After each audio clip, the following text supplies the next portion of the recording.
Agora a gente vai conversar com ela, que já está esperando pela gente, é a Thaís Garcia Dias Gomes, que é chefe de cartório da 5ª Zona Eleitoral do TRE aqui de São Paulo. Seja bem-vinda, tudo bem? Obrigada, tudo ótimo. Vamos falar com as pessoas que estão aí com algum tipo de débito, né, com a Justiça Eleitoral, de repente não votaram na última eleição, não conseguiram aí fazer a comprovação de que não estavam no seu domicílio eleitoral e tantas outras situações que podem estar irregulares, para que você coloque tudo em dia para poder comparecer em outubro, porque passa rápido demais, né? Quando a gente menos esperar, tá aí.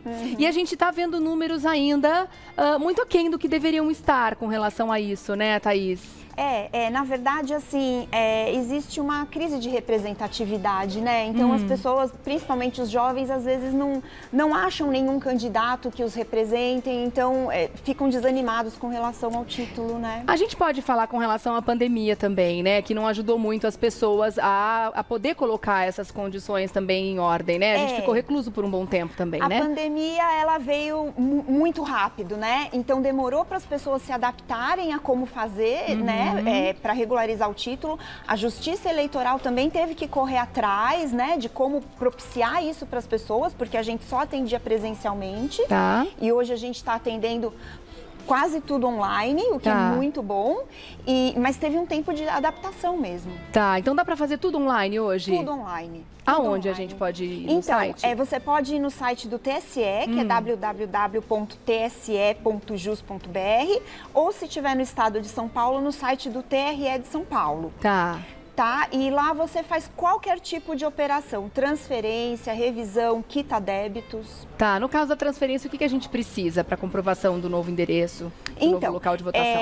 A transferência é quando a pessoa muda de município. Tá. Né? Então ela vai preencher um formulário online e vai anexar os documentos necessários, que basicamente é um documento de identidade,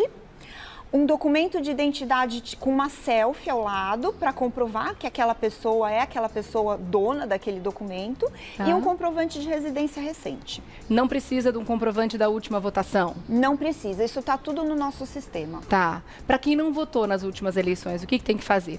Então, também resolve lá no site.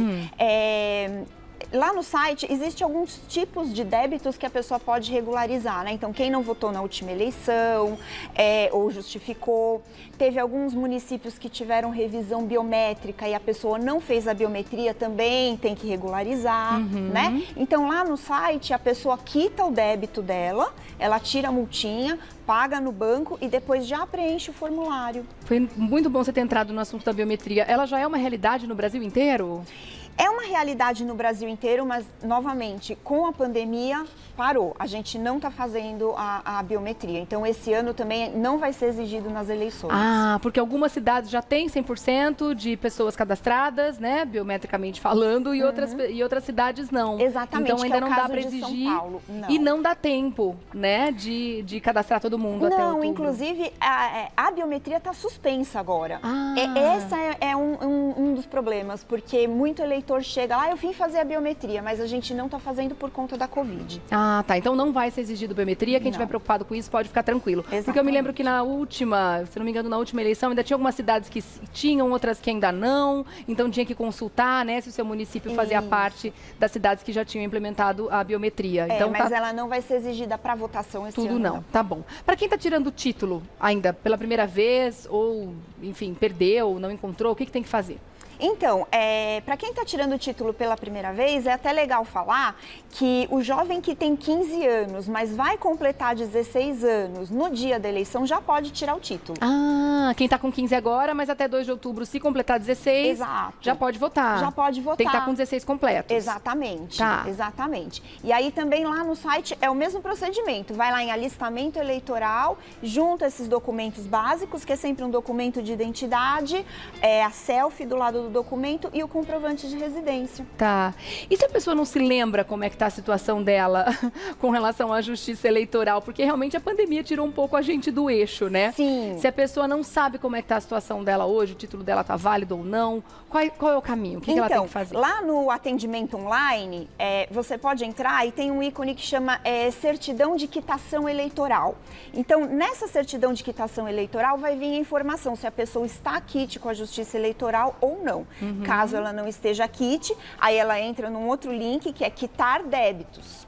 e aí ela gera a guiazinha de multa para pagar. Tá. E aí paga essa multa e automaticamente já está valendo o título dela novamente? Ela paga a multa e já vai estar tudo ok. Tem alguns casos que ela vai precisar pedir uma revisão. Por exemplo, se o título dela tiver cancelado, aí ela vai precisar pedir uma revisão pelo formulário também, fazer esse mesmo procedimento. Tá. Falando nisso, o título de eleitor tem validade? Então, o título de eleitor, ele não tem validade. O que a gente recomenda é que, quando a pessoa tiver alguma alteração cadastral, que ela peça uma revisão na Justiça Eleitoral. Então, assim, mudou de residência, alterou o número do telefone, tem um título muito antigo que antes não tinha campo de CPF, agora tem campo de CPF. Então, a gente sugere e pede que a pessoa peça essa revisão, para o cadastro da Justiça Eleitoral estar sempre atualizado. Tá bom. Bom, o voto no Brasil é uma questão de cidadania e é obrigatório, né? Não é facultativo. Exato. Mas para alguns grupos ele é facultativo, né? Quais são eles? Os maiores de 70 anos, os menores de 18 anos e os analfabetos. E por ser obrigatório, quando a gente não está em dia, né, com a nossa votação, quando a gente não está cumprindo ali o nosso direito, né, e o nosso dever ao mesmo tempo de votar, a gente fica limitado em algumas situações, né? Quais são elas, hein, Thaís? Então, a questão do passaporte, por exemplo, se você não tem a quitação eleitoral, você não tira passaporte. Fazer matrícula em faculdade, receber benefícios do governo, tudo isso a pessoa vai ter problema se não tiver a quitação eleitoral. Tá. Para prestar concurso público também? Também é uma certidão necessária. Ah, tá certo. Falando em concurso público, vou só sair um pouquinho do tema, mas é muito rápido. Sim. É sobre mesário, tá? Ah, importante dizer isso. É um dos critérios de desempate em concurso público você ter sido mesário na Justiça Eleitoral. Mesmo?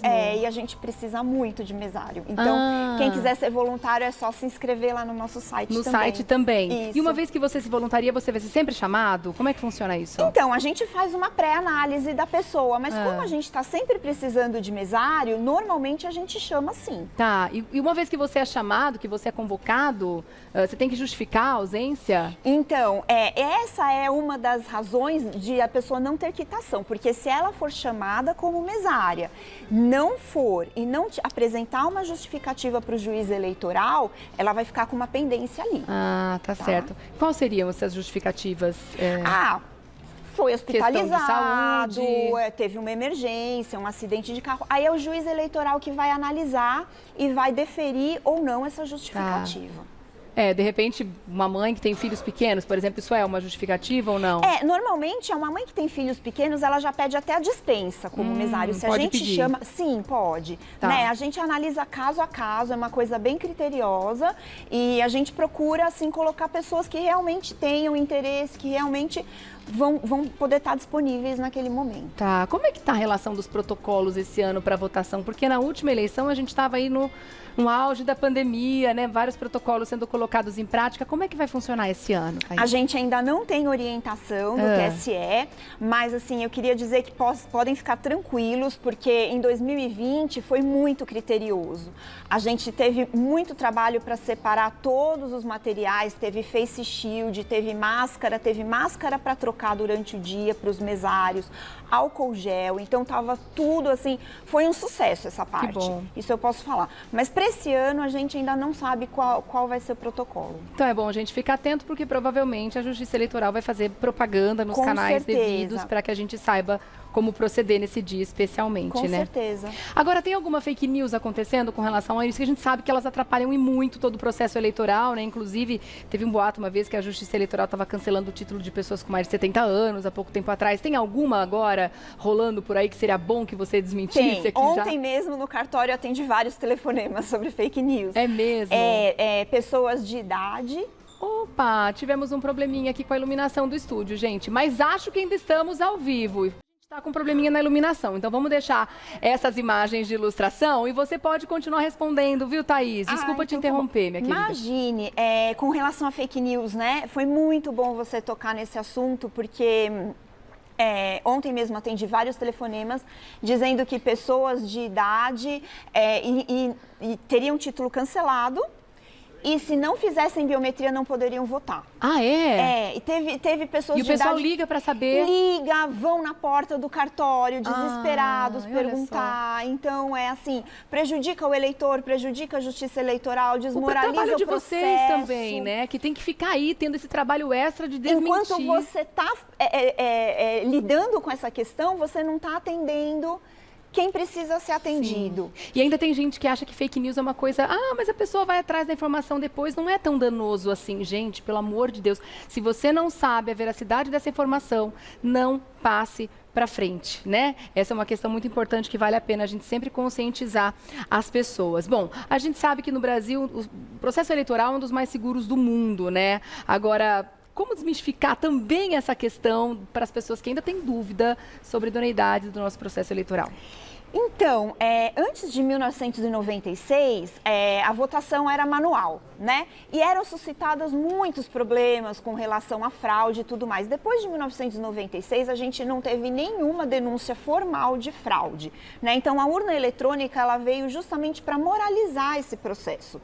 E assim, Regiane, a gente tem muitas etapas que podem ser verificadas pela população. Então, OAB, partidos políticos, Ministério Público, todos esses são convocados para participar de todas as etapas do desenvolvimento, da geração dos programas eleitorais, da inseminação das mídias nas urnas. O partido político também é convocado. Quando a gente coloca esse programa na urna, a gente faz auditoria na urna, a gente força a votação para ver se está tudo ok. Isso pode ser acompanhado.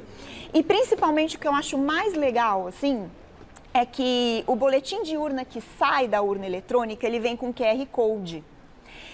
Qualquer um que tire a foto desse QR Code, que esse boletim de urna ele é afixado na porta da sessão, no fim da eleição.